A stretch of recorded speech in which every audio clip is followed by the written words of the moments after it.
Age of revolution அப்படிங்கிற லெசனில் இந்த ஃப்ரெஞ்ச் ரெவல்யூஷனை பற்றி பார்த்துட்ருக்கோம். அதில் கோர்ஸ் ஆஃப் ஃப்ரெஞ்ச் ரெவல்யூஷன், அதாவது ஃப்ரெஞ்ச் ரெவல்யூஷன் நடக்கும்போது அந்த தருணத்தில் அங்கங்கே என்ன நடந்தது அப்படின்றது தான் கோர்ஸ் அப்படின்னு சொல்கிறோம். The fall of Bastille, march of Versailles, Girondins and Jacobins, EMIGRES and the Revolutionary War, National Assembly, Flight to VARENNES, Constitution of 1791. இந்த டாபிக்ஸ் எல்லாம் நம்ம இன்னைக்கு இந்த வீடியோவில் பார்க்கலாம். நான் Mahalakshmi. Causes of the French Revolution, the fall of Bastille. The critical moment came after the king shut out the commoners and the latter assembled in the tennis court and took an oath that they would not disperse until they will found a way to their problems. So ரொம்ப கிரிட்டிக்கலான ஒரு situation எப்போ உருவாச்சு அப்படின்னா, ராஜா என்ன பண்ணினார், அந்த tennis கோர்ட்டில் எல்லாருமே அடைச்சி வச்சிட்டார். அப்போது அங்கே இருக்கிறவங்க எல்லாரையும் வந்து அங்கேருந்து நகர சொல்லி ஆர்டர் கொடுத்துட்டார் இல்லையா.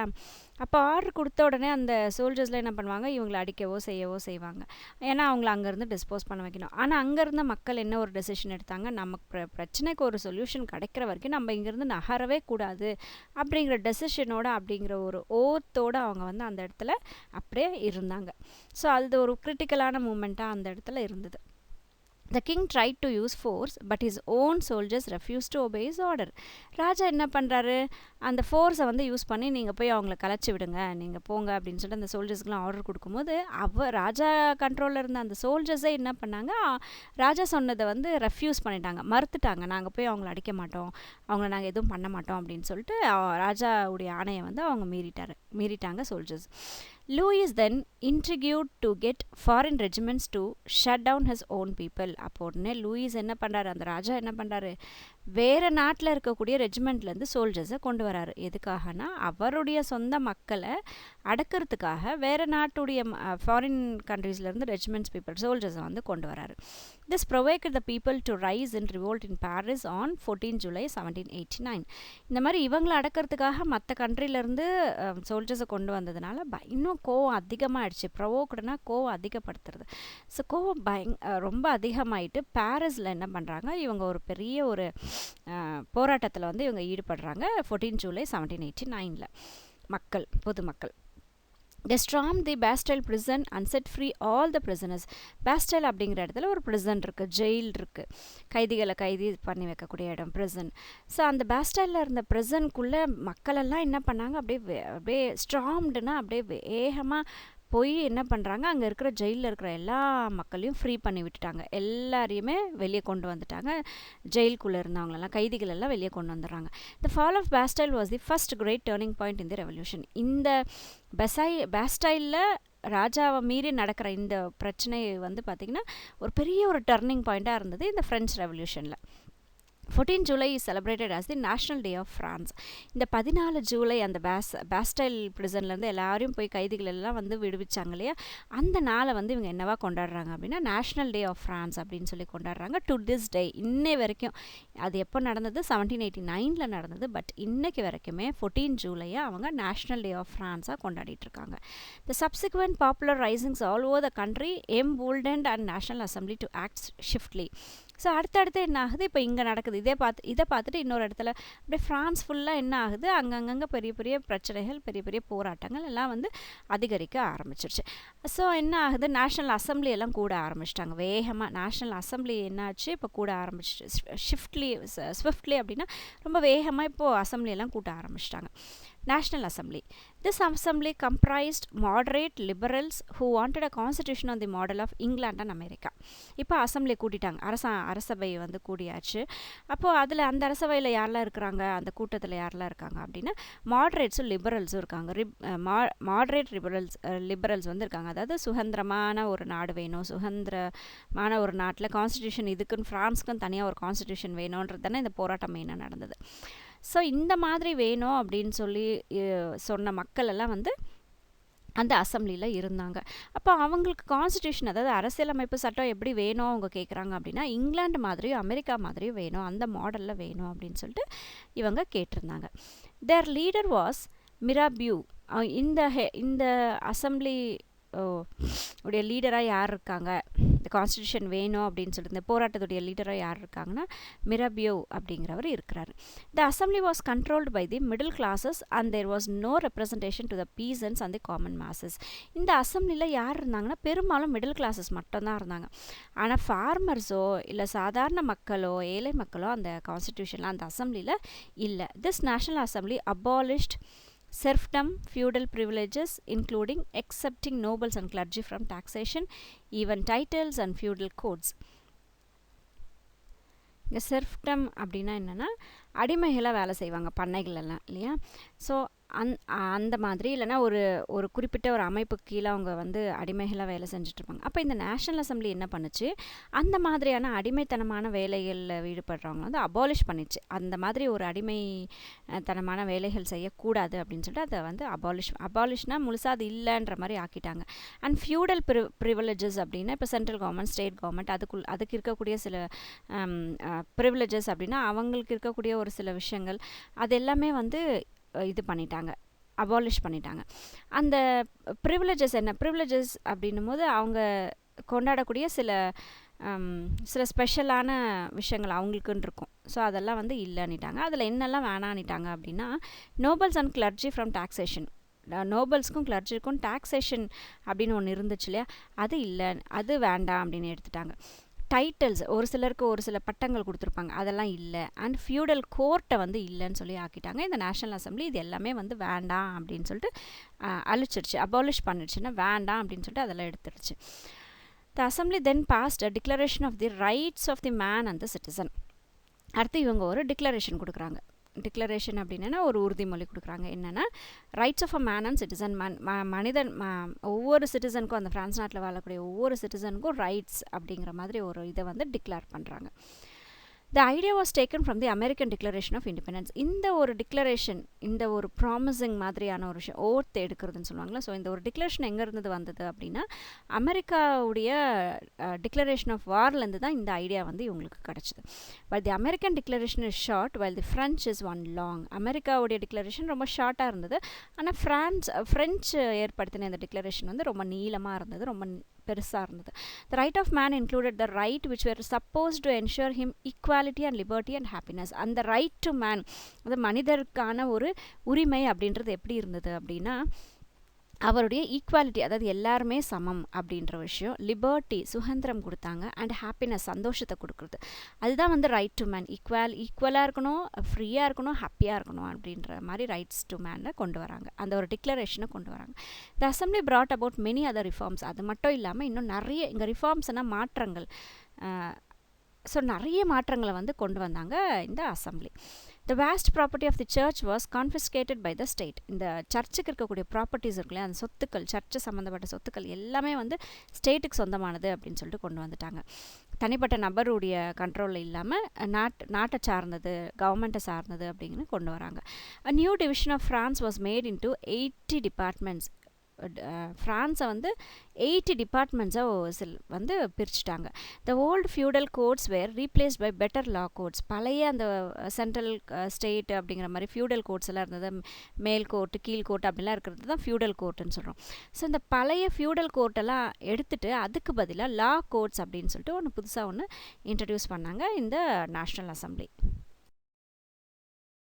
March to Versailles. However, the crisis intensified in Paris due to the high price of bread. இந்த பிரச்சனைகள் நடந்துகிட்டே இருக்கு இல்லையா, இங்கே கிரைசிஸ் அப்படின்றது பிரச்சனைகள். ஸோ இந்த பிரச்சனைகள், இந்த போராட்டங்களால் என்ன ஆச்சு, பாரிஸில் என்ன ஆகுதுன்னா அவங்களுடைய சாப்பாடு வந்து அதிகமான ரேட் ஆக ஆரம்பிச்சிச்சு. இங்கே ப்ரெட்டுன்னா வெறும் ப்ரெட்டுன்னு எடுத்துக்கக்கூடாது, அவங்களுடைய உணவு சம்மந்தப்பட்ட விஷயங்கள் எல்லாமே பார்த்திங்கன்னா நிறைய விலையை வந்து உயர்ந்துகிட்டே போயிட்டுருக்கு, இன்டென்சிஃபைனா அதிகமாகிட்டே போயிட்டுருக்கு.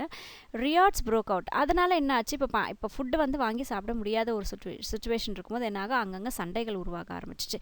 இங்கே ரியாட்னா சண்டைகள். ஸோ அங்கங்கே சின்ன சின்ன சண்டைகள், போராட்டங்கள் எல்லாமே வந்து ஸ்டார்ட் ஆக ஆரம்பிச்சிச்சு. The women of Paris marched to Versailles to demand bread from the king. அப்போ பாரிஸ் நாட்டில் வாழ்ந்த பெண்கள்லாம் என்ன பண்ணாங்க,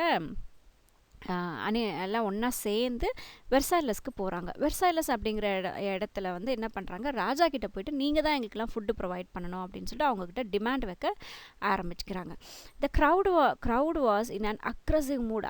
அங்கே கூடியிருக்கக்கூடிய அந்த பெண்களுடைய கூட்டம் பார்த்திங்கன்னா ரொம்ப அக்ரஸிவாக, ரொம்ப கோவத்தோட, ரொம்ப ஆதங்கத்தோடு இருந்தது. அந்த ஒரு மக்களுடைய மூடு வந்து அப்படி இருந்தது.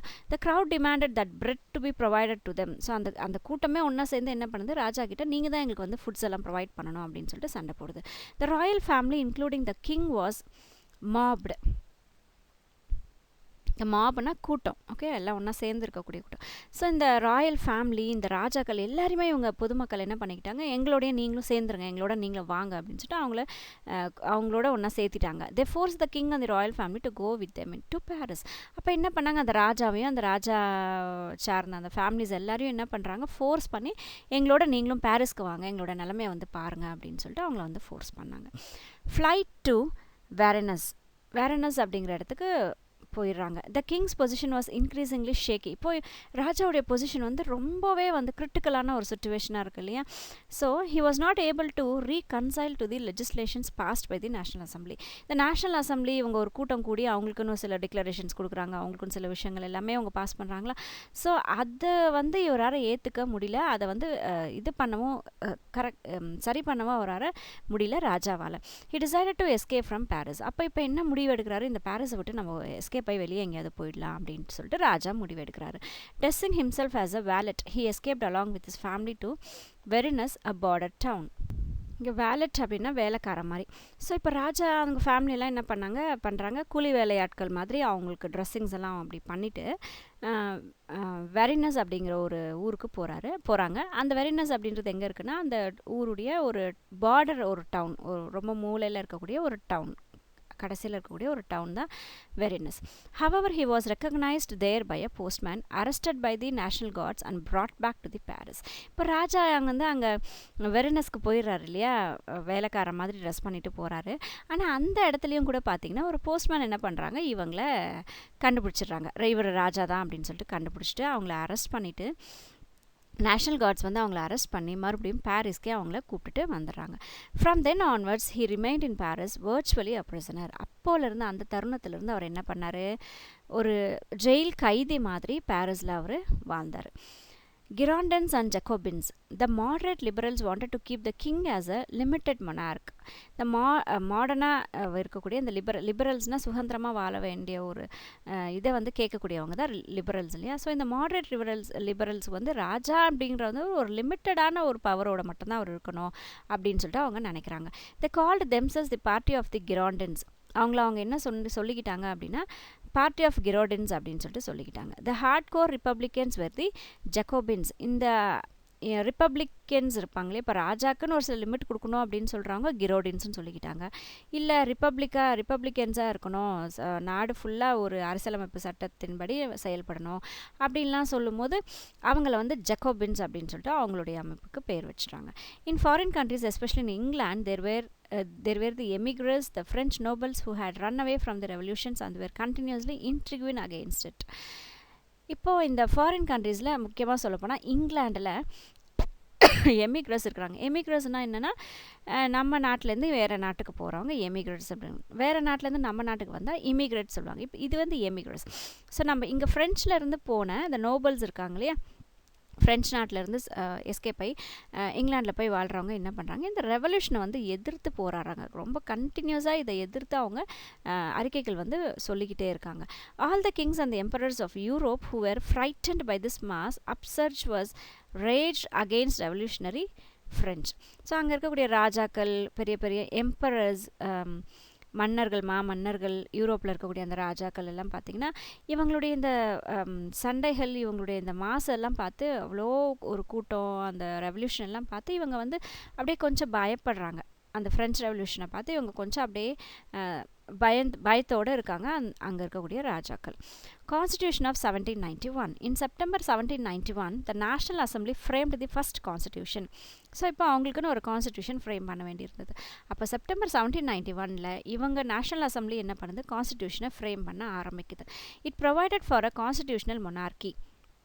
அதில் அந்த கான்ஸ்டிடியூஷனில் பார்த்தீங்கன்னா ராஜா, இங்கே மொனார்க்கின்றது ராஜா ஆள்றது. ஸோ ராஜாவோட சேர்ந்த ஒரு கான்ஸ்டிடியூஷனல் ஒரு அரசியலமைப்பு சட்டம் அப்படின்றத கொண்டு வராங்க. The legislature consisted of a single chamber of 750 members. அந்த ஒரு கூட்டத்தில் இந்த கான்ஸ்டிடியூஷன் எழுதுறாங்க இல்லையா, ஸோ அந்த கூட்டத்தில் எவ்வளோ பேர் இருக்காங்க, ஒரே ஒரு சேம்பர் இருக்குது. அந்த ஒரே சேம்பரில் பார்த்தீங்கன்னா 750 பேர் கூடியிருக்காங்க. The franchise was limited to those who owned a certain amount of property. இங்கே ஃப்ரான்சைஸ் அப்படின்றது பார்த்தீங்கன்னா ஓட்டு போட்டு செலக்ட் பண்ணுறது, நம்ம லீடர் யாராக வேணும் அப்படின்னு சொல்லிட்டு செலக்ட் பண்ணுறது. இந்த ஓட்டு போடுற உரிமையை வந்து எல்லா பொதுமக்களுக்கும் கொடுக்காம யார்கிட்டலாம் இவ்வளோ சொத்து இருக்கோ அவங்கெல்லாம் மட்டும்தான் வந்து ஓட்டு போட முடியும் அப்படிங்கிற ஒரு லிமிட்டேஷன் கொண்டு வராங்க. The king continue to be the executive head but his powers were considerably limited. இப்பயும் கூட ராஜா தான் வந்து ஹெட்டாக இருப்பார், எக்ஸிக்யூட்டிவ் ஹெட்டாக இருப்பார். ஆனால் அவருக்கு உண்டான பவர்ஸ் வந்து ரொம்பவே கம்மியாக தான் இருந்தது. அப்படியே அவங்களுடைய அரசியலமைப்பு சட்டத்தை ஏற்றுறாங்க. But the common people who had stormed the Bastille were disillusioned with the developments and found another outlet for their revolutionary energy. ஆனால் சாதாரண மக்கள் இப்போ ஓட்டு போடுற உரிமையை வந்து இவ்வளோ சொத்துக்கள் இருந்தால் தான் போட முடியும். அப்போ ஜென்ரல் மக்கள் என்ன பண்ணுவாங்க இல்லையா, அவங்கெல்லாம் தானே அந்த பேஸ்டைல் போராட்டங்கள்லாம் பண்ணவங்க தான் சாதாரண மக்கள் தான். ஸோ அவங்கெல்லாம் என்ன பண்ணுறாங்க, இது இன்னமும் அவங்களோட ரெவல்யூஷனரிக்கு வந்து இன்னமும் கொஞ்சம் அவங்களுக்கு ஒரு தூண்டுதலாக இருந்தது. This was a Paris commune. இதை என்ன சொல்கிறாங்க அப்படின்னா பாரிஸ் கம்யூன் அப்படின்னு சொல்லிட்டு சொல்கிறாங்க. This commune was in direct touch with the masses. இந்த பாரிஸ் கம்யூன் அப்படின்றவங்க என்ன பண்ணுவாங்க, அந்த கூட்டத்தோட கூட்டமாக ஒன்றா சேர்ந்து அவங்களோட டச்சில் இருந்துக்கிட்டே இருந்தாங்க. The commune became the rival of the National Assembly composed of the moderate middle class. இந்த கம்யூன் அப்படிங்கிற இந்த புதுசாக உருவாக்கிக்கூடிய இவங்க என்னன்னா, இந்த நேஷனல் அசம்பிளின்னு ஒரு குரூப் இருந்தது இல்லையா, அவங்களுக்கு வந்து இவங்க பார்த்திங்கன்னா அகெயின்ஸ்டாக இருந்தாங்க. அவங்களோட சண்டை போடுற ஆட்களாக வந்து இந்த கம்யூன் அப்படிங்கிறவங்க இருக்காங்க. ஏன்னா இவங்க பொதுமக்களுக்கு சப்போர்ட் பண்ணுறாங்க, இந்த நேஷனல் அசம்பிளின்றவங்க கொஞ்சம் ப்ராப்பர்ட்டிஸ் இருக்கிறவங்களுக்கு சப்போர்ட் பண்ணக்கூடிய ஒரு சுச்சுவேஷன் இருந்ததுனால. எமிக்ரெஸ் அண்ட் தி ரெவல்யூஷனரி வார்.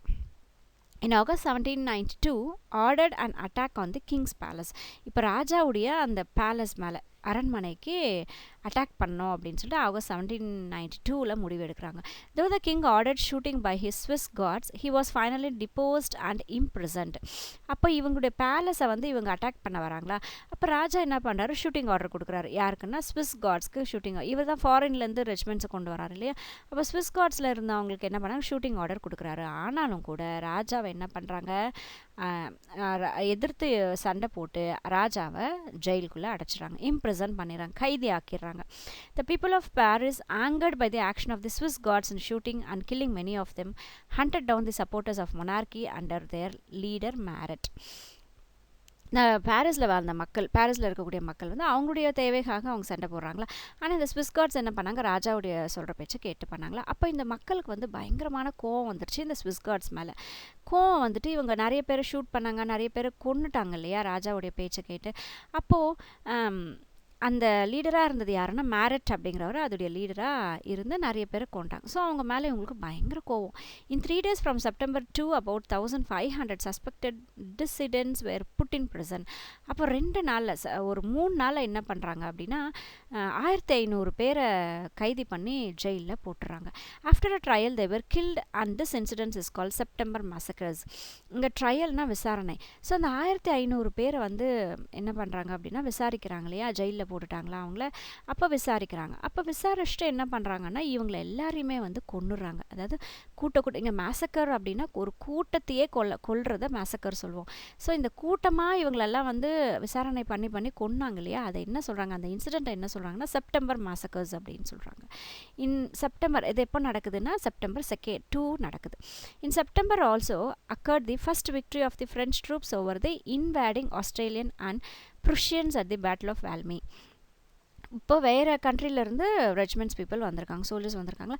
அப்போ அதே செப்டம்பரில் என்ன பண்ணுறாங்க, இந்த ஃப்ரெஞ்ச் நாட்டை சேர்ந்த ட்ரூப்ஸ் இருப்பாங்க இல்லையா, ஆர்மி பீப்புள்ஸ் இருப்பாங்க இல்லையா, அவங்க என்ன பண்ணாங்க, அந்த வெளியிலேருந்து வந்திருக்கக்கூடிய ப்ருஷியன்ஸ்லேருந்து வந்திருக்கிறவங்க, ஆஸ்ட்ரியன்ஸ்லேருந்து வந்திருக்கக்கூடிய அந்த அந்த ட்ரூப்ஸை எதிர்த்து இந்த ஃப்ரெஞ்ச் ட்ரூப்ஸ் வந்து சண்டை போடுறாங்க. அப்போ இந்த ட்ரூப்புக்கும் அந்த ட்ரூப்புக்கும் சண்டை வந்துருச்சு. அது வந்து பேட்டில் ஆஃப் வால்மி அப்படிங்கிறாங்க. வால்மி அப்படிங்கிற இடத்துல நடந்திருக்கும், அதனால அது பேட்டில் ஆஃப் வால்மி அப்படிங்கிறாங்க. அது 2 ட்ரூப்ஸுக்குமே இப்போ சண்டைகள் வந்துருச்சு. This saved the revolution. இதனால் என்னாச்சு, அந்த ஒரு பெரிய ஒரு ரெவல்யூஷன் வந்து காக்கப்பட்டுருச்சு. On September 21, 1792 the national convention met. இப்போது செப்டம்பர் 21, 1972 என்ன ஆகுது, நேஷ்னல் கன்வென்ஷன் அப்படின்ற அதாவது ஒரு குரூப், ஒரு அசம்பிளி மாதிரி எல்லாரும் ஒன்றா கூடி ஒரு மீட் பண்ணுறாங்க. ஒரு மீட்டிங் வந்து அங்கே இடத்துல நடக்குது. அதை வந்து நேஷ்னல் கன்வென்ஷன் மெட் அப்படின்னு சொல்லிட்டு சொல்கிறாங்க. National Convention on the reign of terror, June 1793, July 1794. The first action of National Convention was to proclaim the formation of the Republic. இந்த நேஷ்னல் கன்வென்ஷனுடைய முதல் விஷயம் என்ன அப்படின்னா, ரிப்பப்ளிக்கை வந்து ஃபார்ம் பண்ணிடணும், அரசியலமைப்பு சட்டம் தனக்குன்னு ஒன்று கண்டிப்பாக இருக்கணும் அப்படின்றத எடுத்து வச்சாங்க. The trial of Louis XVI was taken up immediately and he was condemned to death. இந்த Louis XVI ராஜா இருக்கார் இல்லையா, அவர் என்ன பண்ணார், உடனே அவங்க மேலே ஆக்ஷன் எடுத்து உடனே அவங்க மேலே ட்ரையல் வச்சு விசாரணை எல்லாம் செஞ்சு அவர் என்ன பண்ணாங்க, டெத்து தண்டனை வந்து கொடுத்துட்றாங்க. ஹி வாஸ் குல்லட்டைன்ட் அப்படின்னா என்னென்னா தலையை வெட்டுறது. அந்த பனிஷ்மெண்ட்டை வந்து லூயிஸ் 16க்கு கொடுக்குறாங்க. அவருடைய தலையை எடுத்து அவருக்கு தண்டனை கொடுத்துட்றாங்க. From the very steps of the guillotine, Danton, a great leader of the revolution, addressed the assembled crowds and threw an open challenge to other European kings. அப்போ இந்த இவரை வந்து கொன்னுறாங்க இல்லையா, ராஜாக்கு வந்து தலை வெட்டுற தண்டனை கொடுத்துட்டாங்க, அவரை கொன்னுட்டாங்க. அது முடிஞ்ச உடனே என்ன பண்ணுறாரு, டான்டன் அப்படிங்கிறவர் அந்த ரெவல்யூஷனுக்கு லீடராக வந்து அந்த பெரிய போராட்டத்துடைய லீடராக டான்டன் இருக்கார். அவர் என்ன பண்ணுறாரு, அங்கே இருக்கக்கூடிய பொதுமக்களுக்கெல்லாம் வந்து ஒரு ஓப்பன் சேலஞ்சிங் வந்து கொடுக்குறாங்க. எல்லா யூரோப்பில் இருக்கக்கூடிய ராஜாக்களுக்கும் ஒரு ஓப்பன் சேலஞ்சிங்காக கொடுக்குறாங்க. எங்களை வந்து எதிர்த்து பண்ணினா இதுதான் தண்டனை அப்படிங்கிற மாதிரி ஒரு ஓப்பன் சேலஞ்சிங் வந்து கொடுக்குறாரு.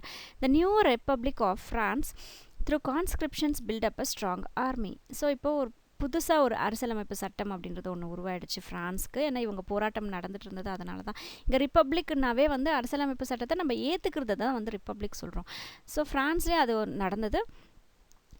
அதுக்கப்புறம் என்ன ஆச்சுன்னா, ஒரு ஸ்ட்ராங்கான ஆர்மியை வந்து பில்ட் பண்ணுறாங்க இந்த லீடர்ஸ் எல்லாரும் ஒன்றா சேர்ந்துக்கிட்டு.